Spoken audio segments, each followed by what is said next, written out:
has spoken to David Lammy, the UK Foreign Secretary. Dr. Jaishankar says that the phone call centered around countering terrorism, for which there must be zero tolerance. Mehendi Garg, my colleague, is joining us to give us more perspective in this. Mehendi, in fact, the External Affairs Minister leaving no stone unturned, apprising the international community as to what the ground reality is when it comes to Pakistan and their lies. Well, indeed, Vineet, right now all the ministries are on their toes. And we talk about Minister of External Affairs, S. Jaishankar, then he's holding diplomatic talks with different countries. And right now, the latest that we're getting to know is that he had a phone call with the UK Foreign Secretary, David Lammy, and on his X platform, and giving more details about the telephonic conversation with him. Then he specifically mentioned that the discussions were related and centered around the countering terrorism, for which there must be zero tolerance. So right now, a diplomatic conversation, telephonic conversation has happened between India and the United Kingdom, and both the counterparts have shared that how there should be a zero tolerance policy for the terrorism, and also the rising tensions between India and Pakistan borders. So not only UK, but also we need S. Jaishankar is holding talks and diplomatic talks with different countries, and India is also following the diplomatic relations with all the countries altogether. Yes, Vineet. And Pramit, we're not seeing any such overtures from Pakistan, aren't we? In fact, the only people who seem to be helping them out is China and Turkey at this point in time. Pakistan has made a desperate appeal on social media for funds. We are not sure what's going to become of that IMF bailout. Perhaps it's going to be their 27th or 28th this time around.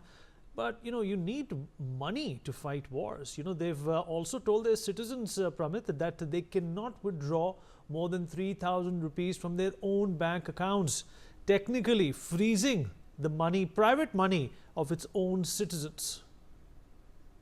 Correct. I mean, Pakistan has barely begun to recover from the worst financial crisis in its history.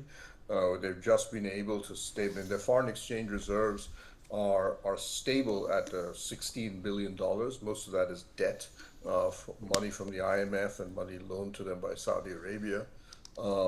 But in comparison, of course, India is at about $690 billion. And they've just brought inflation rate down to at least lower than 10%. And they're getting growth rates of about 2.5%. This kind of a conflict, they have very little stomach for economically. They had to sell ammunition to Ukraine to raise hard cash last year.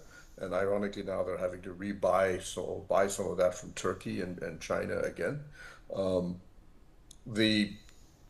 So they are, yes, they have very little capacity for a sustained war. If India were to impose, for example, a naval blockade in Karachi, it would actually bring the economy to its knees within about 2 weeks. And the IMF loan, while India, I don't think has enough votes to be able to stop the loan from taking place, from being passed on. If India can work out a procedural issue that can at least delay the IMF loan, that would automatically put enormous pressure on both the Karachi stock market and the Pakistani rupee.